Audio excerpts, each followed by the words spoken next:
Congratulations, you've made it to lesson 6. Today we're going to dive into the topic of persistence, the single most important characteristic of any successful person. Lesson 1 and lesson 6 tie a lot of common truths together. You see, most people already know that a great deal of persistence is required to reach any major goal that has any kind of significance, whether it be business-related, financial, or even athletic. Just check out the regimen of an Olympian. They breathe persistence. When you have a definite major purpose that has been designed around your core passions in life, persistence becomes less of an effort and more of a natural state of being. I mean, if you're working on a really big goal that is completely aligned with your passions and values, you're going to have no problem going back to work day after day until your dream has been realized. On the flip side of the coin, if you're working on a goal to please someone else or for some other superficial reason, your ability to persist and see that goal through to completion can become incredibly burdensome and honestly even downright depressing. But enough about depressing goals. You're here because you are excited about life and excited about your goals and dreams. So let's continue. If you think back to the previous lesson, we talked about the idea of interrupting the pattern of self-limiting thinking and replacing it with new empowering thoughts. While thinking a new thought may seem natural in a moment of inspiration, your negative thought patterns have become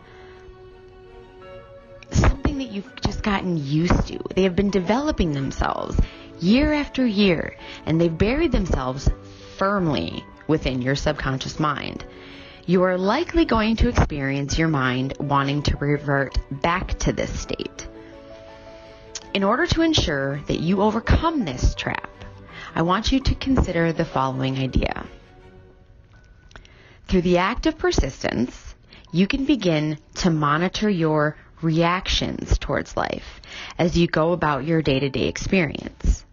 Your reactions are a direct translation of the type of thoughts you're focusing on. If your reactions are moving you away from your goal, you now have the opportunity to use your personal perception to see the situation in a new light and ultimately change your reaction to the event. For example, let's say you suffered an accident and tore your shoulder in the process. Perhaps your natural reaction would be to feel sorry for yourself and complain about your bad luck and all of the activities you'll be missing as a result of the injury.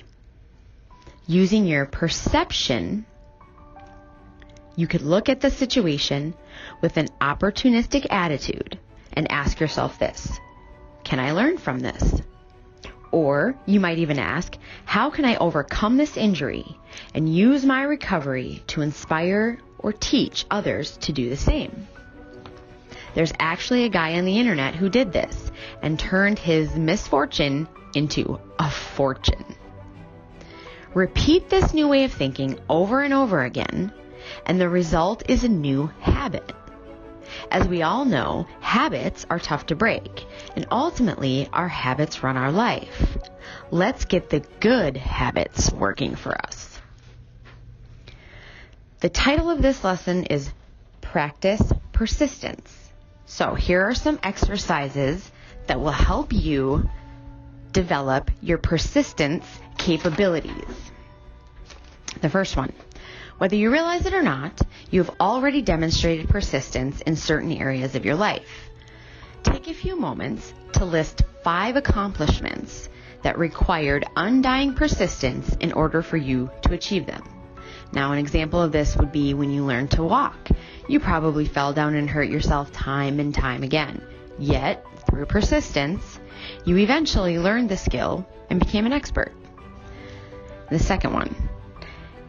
Now that you have reminded yourself that A, you have the ability to persist, and B, persistence works, think of one habit that you could implement that would drastically improve all of the results in your life. Once you have the habit identified, begin immediately working on that habit. Use a notebook or a computer file to track your daily progress of that habit. It takes at least 26 days for a new habit to develop, but 90 days for a new habit to solidify. If you miss a day during your first 30, start again at day 1 and persist. I'll see you on day 7.